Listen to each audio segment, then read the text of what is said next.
Namaste. I'm Prerna from Parenting Matters, and this video is about helping our children manage screen time during this lockdown period. This lockdown period is an absolutely new situation for all of us, and technology and screens have really come to the rescue.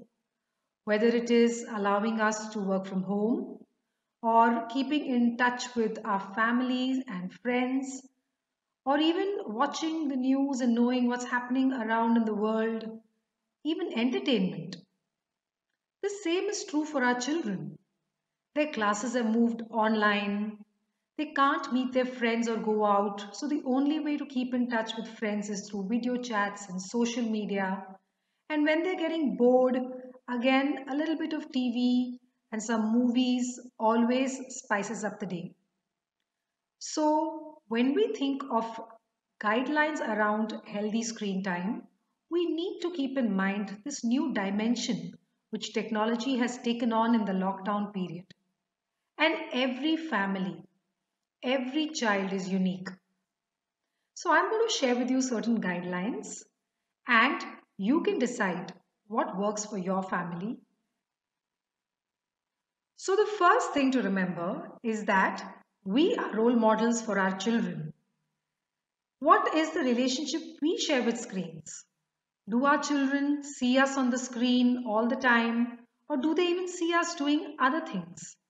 When they come to us seeking our attention, do we put away those mobile phones and turn to them and make eye contact, or do we just continue to be us on our screens and dismiss them?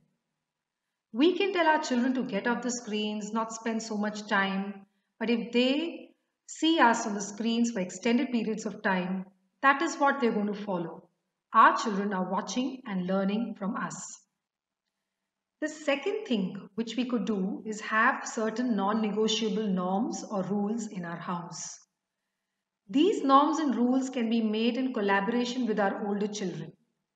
For younger children, we can make these norms, making sure that they apply to everyone in the family. So, what could be some of these rules? Maybe, we could have a rule of no screens during meal times, or everyone in the family keeps away their devices and at 8 o'clock so that we can wind down for the day. Another rule could be that for a couple of hours in the day, everyone in the family is off screens, spending time together, reading or listening to music, having conversations, or playing board games, or just being by themselves.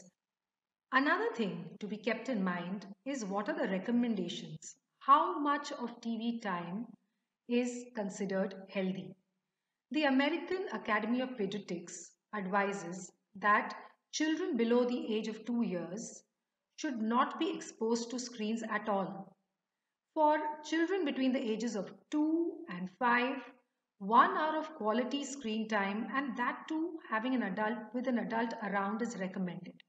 For children above the ages of 6, it is recommended that screen time should not interfere in their physical activity time or sleep time. However, there are no recommendations on a particular amount of time. So it is good to have these guidelines in our mind as a framework and work with the current crisis situation and come up with a plan for our own families.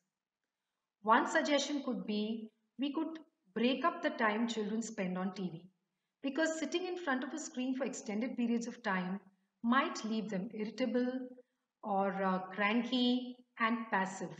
So we could alternate screen time with another activity which does not require the screen.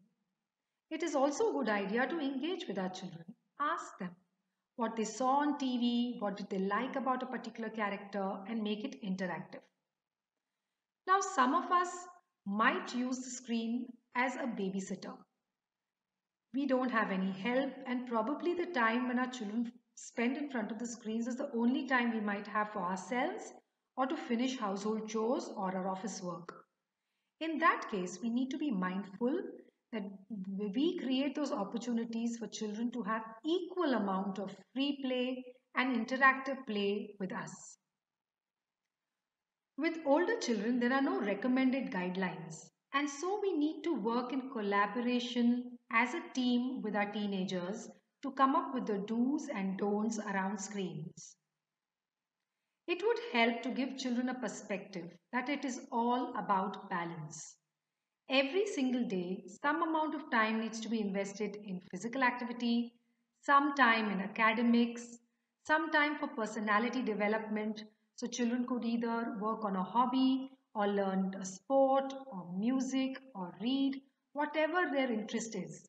And of course, keeping in touch with friends and family, socializing, and entertainment. Some parents choose to download apps from the internet or use parental control options available in our laptops and desktops to monitor the time spent on the screen. If you choose to do so, please remember that the intention is to help our children build a healthy relationship with the screens. It is not our intention to blame or make our children feel bad or pick on them. Many parents share that setting limits around screens for our children and for ourselves can get quite challenging. So we need to set these limits with empathy, with understanding, keeping the channels of communication open so that we can have healthy conversations and discussions around screen time with our children. And finally, let us remember that we are parenting to the best of our ability as per the knowledge available to us.